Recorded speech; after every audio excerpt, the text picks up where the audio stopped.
At 95, the life of Clint Eastwood is often viewed through the lens of cinematic legend rather than personal accumulation of quiet moments. This rewritten portrait does not claim certainty over private experience, but instead reinterprets a public career shaped by discipline, distance, and endurance. From early instability to global fame, the arc of actor and filmmaker Clint Eastwood reflects both myth-making and human complexity.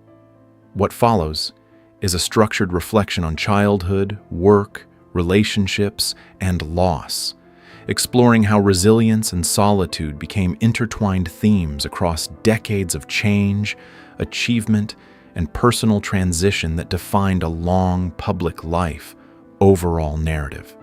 Childhood and early instability. Born in 1930 during the Great Depression, Clint Eastwood grew up in a household shaped by economic uncertainty and frequent relocation. Stability was rare, and each move required adaptation to unfamiliar surroundings and new social environments. These conditions encouraged observation over participation, as adjustment became more important than comfort. Early life for Clint Eastwood was less about rooted belonging and more about continuous movement.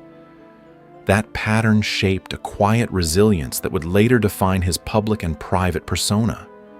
Silence became a learned response to uncertainty, forming a foundation for independence in later life experiences and beyond the early years. Education and outsider feeling. In school, Eastwood often felt like an outsider, moving through classrooms without strong academic recognition or social ease. Teachers reportedly saw him as disengaged, more focused on observation than participation in structured learning.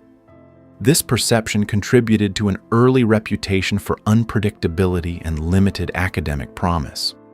Rather than responding with confrontation, he tended to withdraw inward and remain quiet. That behavior was less defiance and more a coping mechanism for discomfort in unfamiliar settings. Over time, this outsider perspective reinforced a belief that he would need to rely on himself in most situations throughout his early development years. Overall reflection. Military experience and resilience myth. During his early adulthood, Eastwood had a brief but formative experience with the military that later became part of his personal mythology. A widely recounted incident involved a plane emergency near the California coast, where he was forced into the ocean. He reportedly swam for hours in cold water, relying on endurance rather than panic to survive the situation. The experience, whether fully verified in every detail or not, contributed to his belief in controlled calm under pressure. Later reflections on this period reinforced his preference for restraint, discipline, and emotional control in difficult circumstances, shaping his future personal approach. Early Hollywood rejection. When Eastwood first arrived in Hollywood, he encountered a competitive industry that offered little patience for inexperience. His earliest screen appearances were minor, often brief, and frequently unremarked by audiences and critics. Criticism of his voice, pacing, and presence contributed to early doubts about his suitability for leading roles. He was eventually released from an early studio contract, reinforcing feelings of uncertainty about his future. Rather than discouragement ending his ambitions, these setbacks became part of a longer pattern of persistence and adaptation that would define his gradual path toward recognition in an industry known for unpredictability and shifting opportunity. Universal contract and uncertainty. A short-term contract with Universal Studios provided Eastwood with work, but not stability or creative satisfaction. He was assigned small roles that rarely allowed him to develop screen presence or recognition. Studio feedback was often critical, focusing on perceived limitations in expression and versatility. After a short period, the contract ended, and he returned to uncertain freelance work. Financial pressure increased, leading him to take on manual labor and temporary jobs while continuing to audition for acting roles across studios in Hollywood, maintaining persistence despite limited opportunities and slowly building experience through repetition and resilience over time and gradual growth. Rawhide, breakthrough, and control. The television series Rawhide marked a turning point in Eastwood's career, providing steady employment and public recognition. It offered him consistency after years of instability and uncertainty in earlier roles. However, the demanding production schedule and repetitive nature of the work created its own pressures.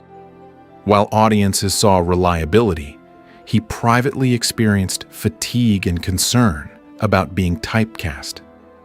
Despite professional stability, he developed a growing interest in controlling his own creative direction, recognizing that long-term security required more than acting alone, and that behind-the-camera work could offer greater autonomy and protection from industry volatility over time and greater personal control.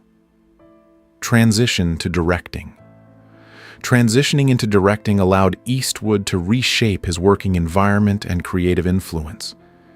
He gained more authority over pacing, tone, and storytelling decisions.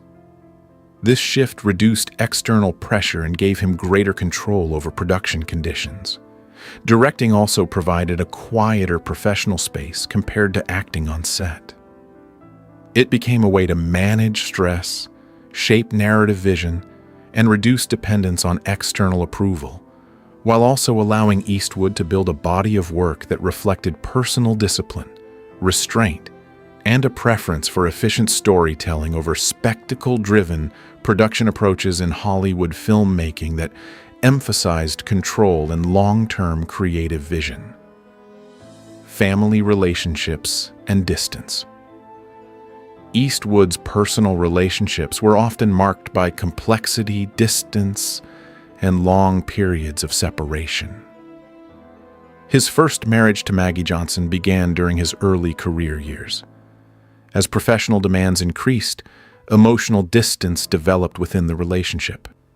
Periods of separation and personal strain became more frequent over time.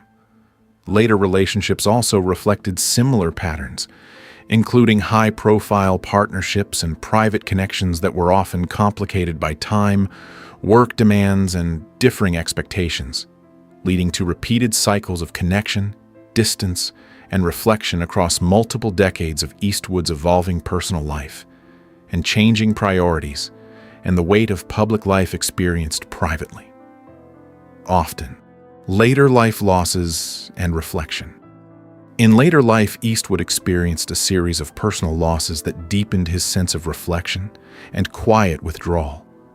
These included the passing of close family members and longtime companions over many years.